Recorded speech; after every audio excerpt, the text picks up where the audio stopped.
పెళ్ళైనా పండగైనా వేడుక ఏదైనా పట్టు చీరల ప్రత్యేక వేదిక వారాహి సిల్క్స్.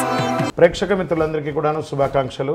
సద్గురు జ్యోతిషాలయం నుండి 2025 జూన్ రాశి ఫలితాలని మనము ఈరోజు తెలుసుకోబోతున్నాం. మా ఛానల్ ద్వారా చూస్తున్నటువంటి ప్రతి ప్రేక్షక మిత్రులు కూడా మీ యొక్క అమూల్యమైనటువంటి సమయాన్ని ఇచ్చేసి చూస్తున్నారు కానీ కాస్త like and subscription and share చేస్తే మాకు ఇంకో కొంచెం ఎంకరేజ్మెంట్గా ఉంటుంది. జాతకం అంటే ప్రతి ఒక్కరికి కూడా ఒక భయం. ఈ నెల నాకు ఎలా ఉంటుంది, వ్యాపారం ఎలా ఉంటుంది, ఉద్యోగం ఎలా ఉంటుంది, ఆర్థికంగా ఎలా ఉంటానని ఒక భయం ఉంటుంది. దాన్ని తీసేయడం కోసమే ఈ యొక్క నెలవారీ గోచార గ్రహస్థితులు.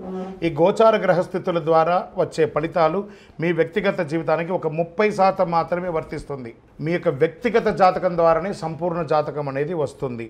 మళ్ళీ చెప్తున్నాను, జాతకం అనేది పడుతున్న వర్షానికి ఒక గొడుగు మాత్రమే, కానీ జాతకం జీవితం కాదు. మళ్ళీ జాతకాన్ని ఎవరెవరు అడగాలి అంటే 21 వయసులోపు ఉన్న వాళ్ళు అడగకూడదు, 60 వయసు పై చిలుకు వాళ్ళు అడగకూడదు. ఎందుకంటే వాళ్ళు పెద్దవాళ్ళు కాబట్టి వాళ్ళకి అన్నీ తెలుసు.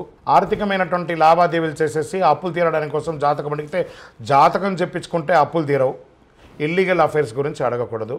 జ్యోతిషాస్త్రరీత్యా ద్వాదశ రాశిలో 7వ రాశి అయినటువంటి తులారాశి మిత్రులారా, మీరు చిత్తా నక్షత్రం 3, 4 పాదములు, స్వాతి నక్షత్రం 1, 2, 3, 4 పాదములు, విశాఖ నక్షత్రం 1, 2, 3 పాదాలకు జన్మించిన మీరు తులారాశి వారిగా పరిగణించబడుతున్నారు.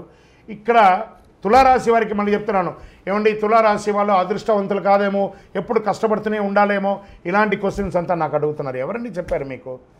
ఈ 12 రాశుల్లోనూ ఏ గ్రహాలకి ఎవరి మీద పార్షియాలిటీ ఉండదండి. అందరినీ అన్ని రకాలుగా చూస్తారు.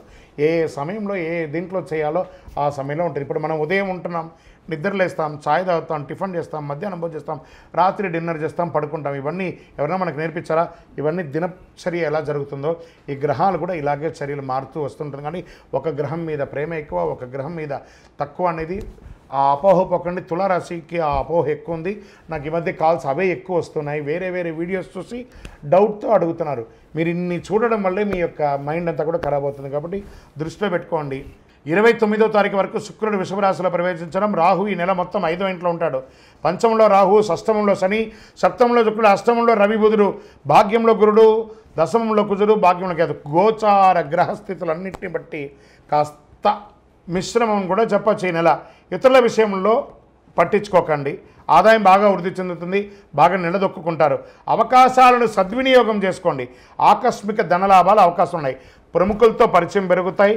కుటుంబంలో శుభ పరిణామాలు అనుకూలిస్తాయి. ఏ ప్రయత్నం తలపెట్టినా విజయం పొందుతారు. ఉద్యోగంలో ఆదరణ, ప్రోత్సాహం పెరుగుతుంది. కొత్త ఉద్యోగం ప్రయత్నం చేస్తున్న వారికి అవకాశాలు ఉన్నాయి. విదేశీ ఉద్యోగం వారికి కూడా అవకాశాలు. రుణాలు చూసి చేయండి. మాస ద్వితీయంలో జాగ్రత్త. అప్పులు తీసుకోవడం కానీ, మాట ఇవ్వడం కానీ, కోర్టు కేసులు కానీ 3వ వారంలో కాస్త జాగ్రత్త.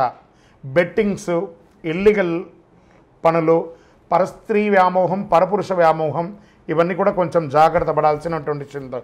అధికారులతో బాధ్యతలుగా నిర్వర్తించేటప్పుడు ఉద్యోగంలో ఇది వచ్చి మాస ద్వితీయంలో ఉన్నటువంటిది. ఉద్యోగంలో జాగ్రత్తగా ఉండాలి. వృత్తి వ్యాపారంలో పురోగతి చెందుతారు. క్రయ విక్రయాలన్నీ వ్యాపారస్తులకి మిశ్రమం అని చెప్పచ్చు. ఒక్కొక్కసారి అమ్మకాలు ఆకస్మికంగా వచ్చేస్తుంది. పార్ట్నర్షిప్ ఉంది చూసారా, వాళ్ళకి కూడా మంచిది అని కూడా చెప్పచ్చు. భార్య భర్తల మధ్య మిశ్రమంగా ఉంది. కాస్త కూర్చొని మాట్లాడుకుని ఇది చేసుకోండి. నిరుద్యోగులకి 1 నెల వెయిట్ చేయండి, మంచి ఆఫర్స్ వస్తున్నాయి. పోటీ పరీక్షలు రాసేవాళ్ళు బాగా చదవాలి, శ్రద్ధ పెట్టి చదవాలి. విదేశాల్లో ఉద్యోగంలో ఉన్నవాళ్ళు లేదా చదువుకొని ఉద్యోగం చేసే వాళ్ళకి గెట్ రెడీ. అతి త్వరలో మీకు మంచి శుభవార్త వింటారు. మాస ద్వితీయంలో చిన్న ఇబ్బందులు, మీపై దూషణ చేసే అవకాశాలు ఉంటాయి. పర్మిషన్స్ లేట్ అయ్యే అవకాశాలు ఉంటాయి. విలువైన వస్తువులు మిస్ప్లేస్ అయ్యే అవకాశాలు ఉన్నాయి. శత్రువులు కొంచెం యాక్టివేట్ అయ్యే అవకాశాలు ఉన్నాయి. అధిక ప్రయాణాలు చేయకండి. వాహనం నడిపేటప్పుడు జాగ్రత్త. బంధుమిత్రులతో మాట పట్టింపు జాగ్రత్త. మీతోనే ఉండి మిమ్మల్ని ఇబ్బంది పెట్టే వాళ్ళు కొంతమంది ఉంటారు. వాళ్ళని గుర్తించి తులారాశి మిత్రులారా వాళ్ళని అవాయిడ్ చేయండి. ఆరోగ్యపరంగా ఒత్తిడి వస్తుంది. నాడీ సంబంధించి, కిడ్నీకి సంబంధించి, కడుపుకి సంబంధించి చిన్న ఆరోగ్య సమస్యలు ఉన్నాయి, జాగ్రత్త పడండి. రాజకీయ నాయకులకి ఇది మిశ్రమం, జాగ్రత్త. షేర్ మార్కెట్ కూడా మిశ్రమమే. వ్యవసాయదారులకి బాగుంది. సాఫ్ట్వేర్ రంగం వారికి కూడా మిశ్రమమే. మీడియా రంగం వారికి, స్పోర్ట్స్ రంగం వారికి కాస్త బాగుందని చెప్పచ్చు. వివాహం కాని వారికి శుభ సమయం అని చెప్పచ్చు. అదృష్టం కలిగించే రోజులు ఈ నెల 2, 5, 8, 12. అదృష్ట సంఖ్యలు 1 మరియు 3.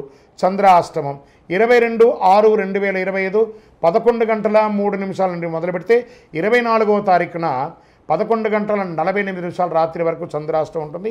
2.5 రోజులు జాగ్రత్తగా ఉండండి. సంకష్టహర చతుర్థి రోజు గణపతికి గరికతో పూజ చేయండి. దుర్గా సప్తశతి పారాయణం చేయండి. మీ ఇంటి ఇలవేలిపోయినటువంటి స్వామివారి దగ్గరికి వెళ్ళి మీ యొక్క వయసు సంఖ్య ఎంత ఉందో అన్ని దీపాలు వెలిగించండి. చలివేంద్రాలు ఏర్పాటు చేయండి.